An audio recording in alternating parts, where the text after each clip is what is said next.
Verdict on Al-Azizia and flagship references to decide Nawaz's political future. All eyes are on Judge Arshad Malik as he will announce the verdict on Al-Azizia and flagship references against former Prime Minister Nawaz Sharif today, Monday. The verdict was reserved on December 19. If convicted, Nawaz could be jailed for a maximum of 14 years.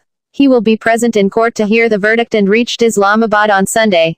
Only Nawaz, his legal team and 30 PMLN leaders will be allowed inside the court. A select few media persons will also be allowed in. To discourage the gathering of PMLN workers, the judicial complex has been sealed from all sides and routes leading to it have been sealed with containers. The police and elite force are guarding the court from the outside, while the rangers are in charge of security within the court.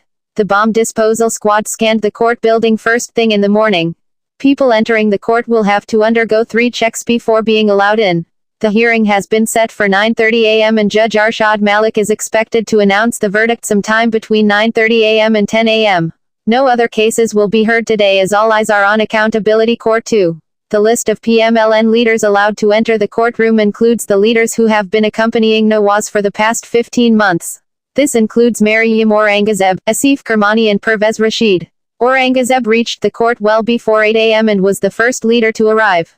There are 2 routes Nawaz can take to leave the court after the verdict is announced. He could use the main gate, for which the barriers will be lifted for him. Or he could use the judge's entrance at the back. His route will depend on the verdict. Nawaz was sentenced to 10 years in prison in the Avonfield reference on July 6. He was released on September 19 after the sentence was suspended by the Islamabad High Court.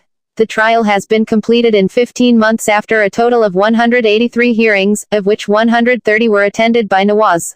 The prosecution presented 22 witnesses in the Al-Azizia reference and 16 in the flagship case. Despite all the evidence against him, Nawaz has repeatedly denied the allegations and said he doesn't need to present anything in his defense. The Al-Azizia, Hill Medal and flagship references refer to Nawaz owning more assets than his known sources of income. The properties were established by Nawaz's son in Saudi Arabia, Al-Azizia, and the United Kingdom, flagship investment, in 2001. The court wants to know how the Sharif family was able to build an empire when they were in exile and had no money or assets. On December 21, the party leadership decided that an advisory council will run the PMLN's affairs if Nawaz is arrested. The party leadership considered the names of Raja Zafar al-Haq, Khawaja Asif, Ahsan Iqbal, Rashid, Maryam Aurangzeb and Rana Sanalla for the head of the advisory council. Nawaz's sons, Hassan and Hussein, have been named in the reference too. They have been declared proclaimed offenders and their arrest warrants have been issued. An accountability court had decided to separate their trials because of their continued absences. UV News PK. Thanks for watching and do not forget to subscribe it.